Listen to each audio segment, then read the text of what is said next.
Miss করি অনেক বাবাকে, চাইলেও এখন আর কখন পাবো না। কিন্তু তারপরও যদি ফ্যামিলি যদি পাশে না থাকে তাহলে ফ্যামিলিকে মিস করি। কিন্তু এমনিতে ফ্যামিলি আছে সাথে, তো আর কাউকে মিস করার তেমন নাই, ফ্যামিলির সাথে এই দিনটা কাটাই। সরি আপনার না, আমি খুব দুঃখিত। আমি তাহলে একটু আনন্দের প্রসঙ্গে চলে যাই। ছোট থেকে এ পর্যন্ত জার্নিটা আসলে আমি কখনো ভাবি নাই যে আমি এই পর্যায়ে আসবো আজকে। আমি ছোট থেকেই সাকিব খানের মুভি দেখতাম আর চিন্তা ভাবনা করতাম আর কি, যে তারা কত বড় ডায়লগ দেয়, এটা কিভাবে দেয়, আমি মানে কেমনে সম্ভব। তো হুট করে আমার বাবা ছিল আবার কাস্টিং ডিরেক্টর, যদি কোনো লুক টুক লাগতো বাবাই দিত। এখানে এই যে একজন ভাই আসে বলতেছে যে শরীফুল তোমার এই বাবার কি অবস্থা, কেমন আছে। তো ভাই তো জানে না। পর আমি বললাম যে বাবা তো মারা গেছে, তো 7.5 বছর বা 8 বছরের কাছাকাছি। উনি অবাক হয়ে গেছে যে কি বলো, হ্যাঁ কয় অনেকদিন তো অনেক বছর হয়ে গেছে আমার বাড়ি আসে না, জানি না। হ্যাঁ তা ঠিক আছে, কয় তোমার আব্বুকে চিনি, খুবই ভালো মানুষ। বললো যে পেঁপে, তারপর বেলটেল এরকম অনেক কিছু বিক্রি করছে, মানে তা দিয়েছি। যাই হোক এই বললো। আর কি পরিকল্পনা করছেন? আমি অভিনয়ে শিশু শিল্পী আছি, এটা দিয়ে থাকবো, দেখি এ নিয়ে কতটুকু যাওয়া যায়, কি করা যায়। ঈদটা কাটানো হয় কীভাবে? এটা কাটানো হয় আমার ফ্যামিলির সাথে সবসময়, খুব ভালো লাগে।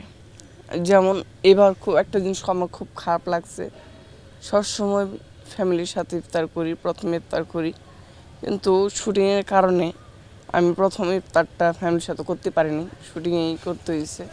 তো এমন অনেক কিছুই আছে যেটা ফ্যামিলির সাথে করা যায় না, অনেক দূরে কোথাও করতে হয়, এটা নিজেকে মানিয়ে নিতে হয়। ঈদের সময় সর্বপ্রথমই আমার বাবা খুব সুন্দরভাবে আমাকে পাঞ্জাবি পরিয়ে, পাজামা খুব সুন্দরভাবে পরিপাটি করে তৈরি করতেন।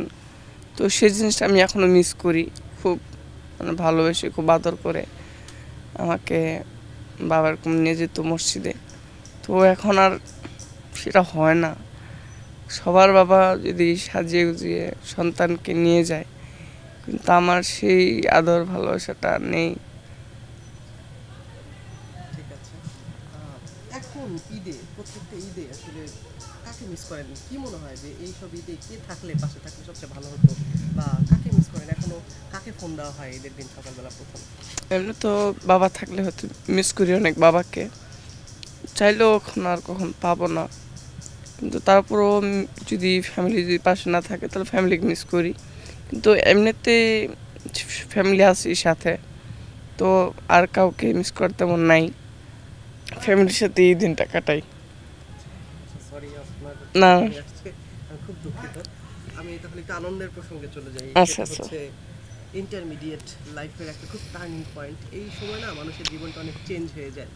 তার ভেতর ভালোবাসা জন্মে, প্রেম জন্মে। আপনিও মানুষ, আপনিও ওইসব আবেগের ঊর্ধ্বে না। আপনার মনের মধ্যে সেই প্রেম বাসনা জন্মেছে, বা আপনার কি গার্লফ্রেন্ড আছে, এটা জিজ্ঞাসা করতে যাচ্ছি। না না, এইসবের মধ্যে এখন আমি জড়াই নাই, ইনশাল্লাহ জড়াবো না। ফ্যামিলি থেকে যেভাবে দেখে আমি সেটাই ইনশাল্লাহ চালিয়ে যাব। এই এলাকায় আমি জানি যে আপনি এই এলাকায় থাকেন, খুব সুন্দর একটা এরিয়া। এখানে আপনার বন্ধু বান্ধব কেমন আছে? তারা ঈদের দিন কি করেন আসলে? মূলত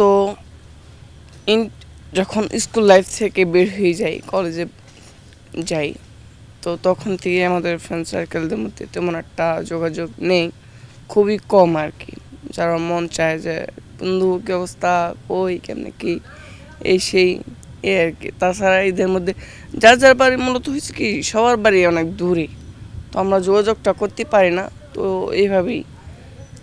তার অনেক বন্ধু বলে যে বন্ধু ঈদের দিন চল কোথাও ঘুরতে যাই, এই সেই এতটুকুই, তাছাড়া তেমন কোনো কিছু না।